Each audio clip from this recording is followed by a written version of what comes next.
Back to the Future. Karl Marx. Part 1. Karl Marx was born in Trier, Germany's oldest city, in 1818. He began his academic life as a student of law at Bonn in 1835, before transferring to Berlin in 1836, where he, along with many others, came under the influence of Hegel. He obtained his doctorate from Jena in 1841, and a year later had a fateful first meeting with Friedrich Engels, the man who would be his close associate and fellow worker for the rest of his life. Much debate has taken place as to the respective contributions of Marx and Engels to their collaborative work. Some are anxious to take Engels out of the picture, except as a kind of superamanuensis. Others see him as playing a significantly greater role in the partnership. The Marx-Engels canon is thus framed and permeated by Engels' contribution, writes Böhle. It is not a little ironic that Marx, the champion of the proletariat, was himself conspicuously shy of proletarian work. He lived much of his mature life as a pensioner of Engels, Engels himself deriving his wealth from the cotton firm he inherited from his father. Together, Marx and Engels published the Communist Manifesto in 1848. Marx was just 30 years old. A year later, Marx moved to London, which he would make his home for the rest of his life. His magnum opus, Capital, Volume 1, was published in 1867, and he continued organizing this work until his death in 1883, although he appears to have written little new after 1869. The material that Engels would later publish as Capital, Volumes 2 and 3, was written between 1867 and 1879, and between 1864 and 1865. Despite the fact that his own background was Jewish, there are typical 19th century anti-Semitic elements in Marx's thought.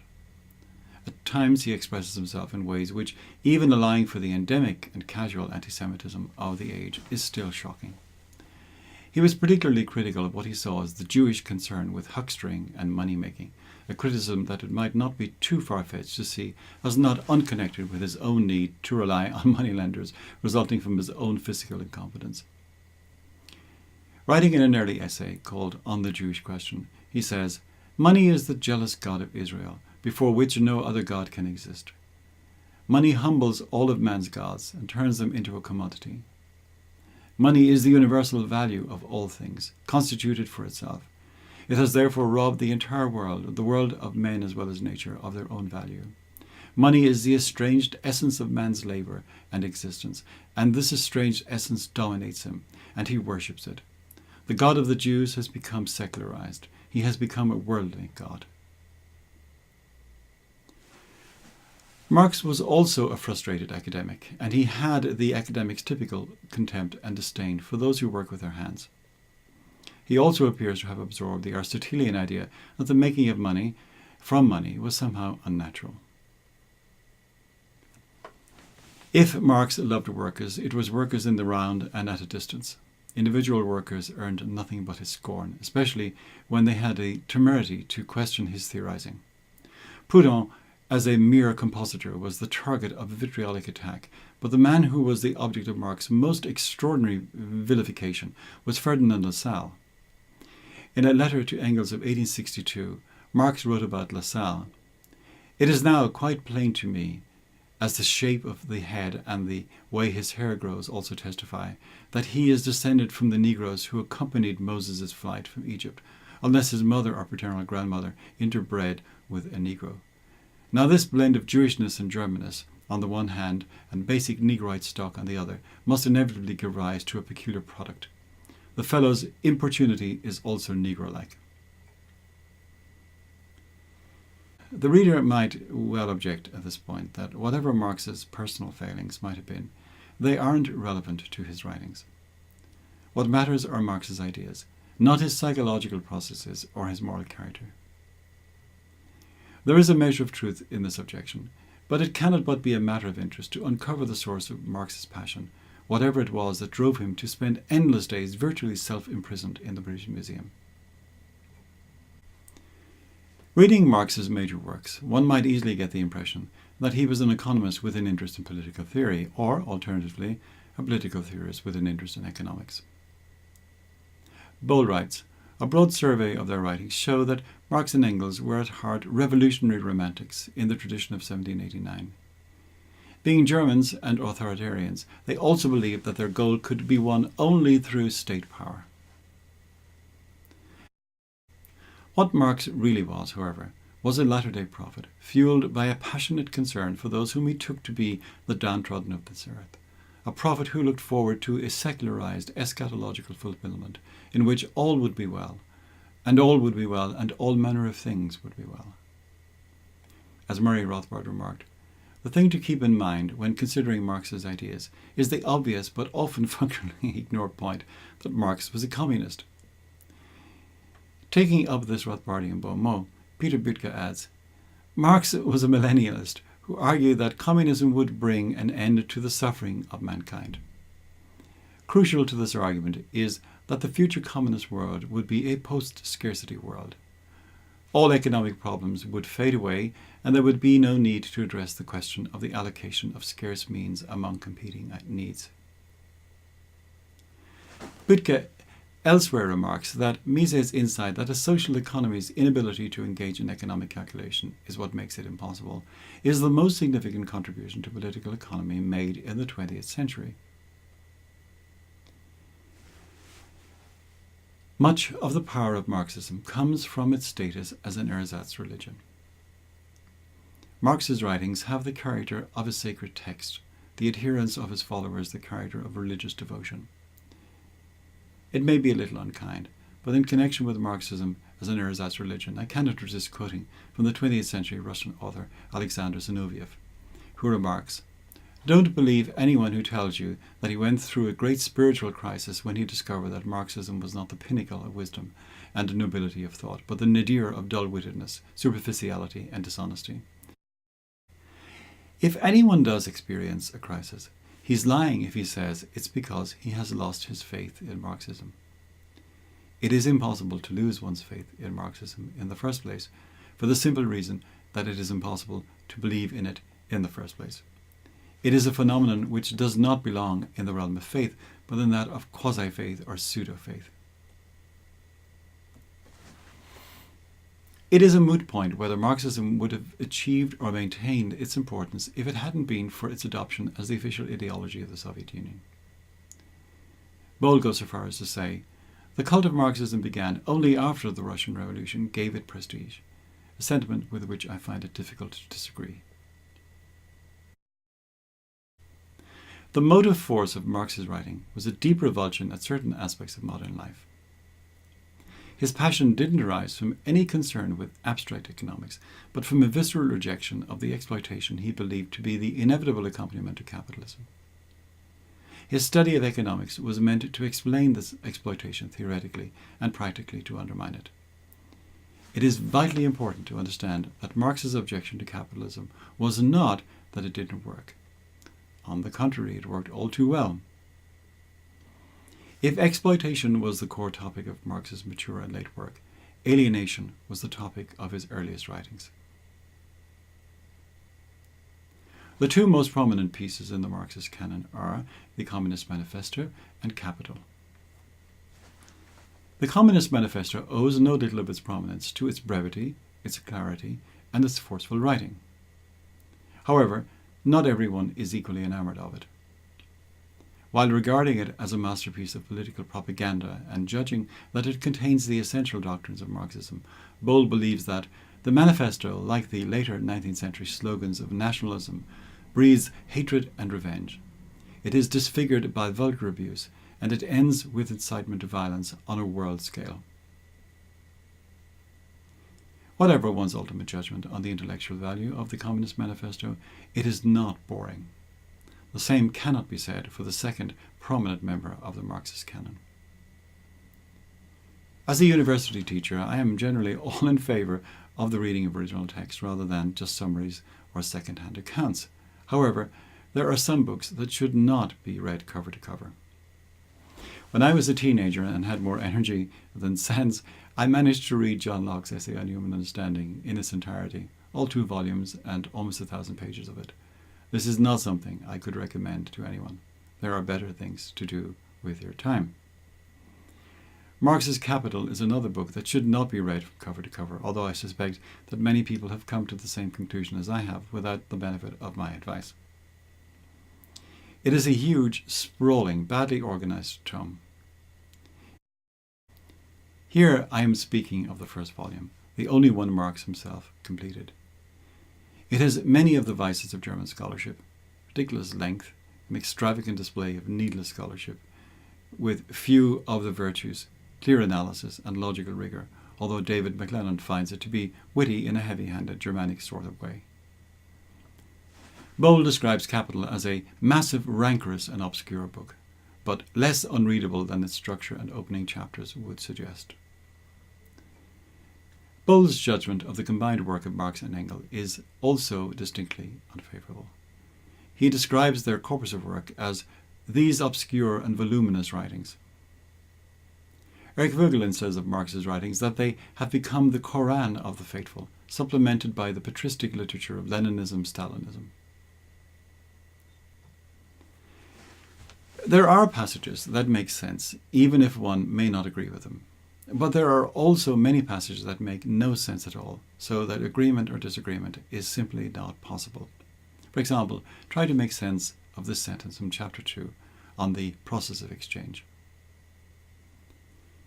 What chiefly distinguishes a commodity from its owner is the fact that every other commodity counts for it only as the form of appearance of its own value.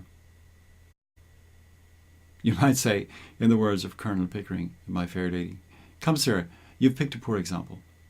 Well, yes, it is a poor example, but there are many more. Reading parts of Capital is not unlike reading the works of Hegel, not a coincidence. The overall effect is rather like contemplating a masterpiece of chiaroscuro, when the merest banality can appear to be a stunning revelation because it is an area of light surrounded by a massive and ponderous darkness. All that being said, Capital gets better as it goes along, and there are some parts that are capable of gripping the reader and arousing his righteous indignation. For example, Part 8 on the so-called primitive accumulation. Marx was sensitive to criticisms of his style. In a footnote to the preface to the second edition of Capital, he writes, "The mealy-mouthed babblers of German vulgar economics grumbled about the style of my book. No one can feel the literary shortcoming of Capital more strongly than I myself." But he then goes on to quote from a favourable Russian review which claimed that the author in no way resembles the majority of German scholars, who write their books in a language so dry and obscure that the heads of ordinary mortals are cracked by it. Some, not many, have discovered literary merit in Capital that less precipient readers have been unable to discern.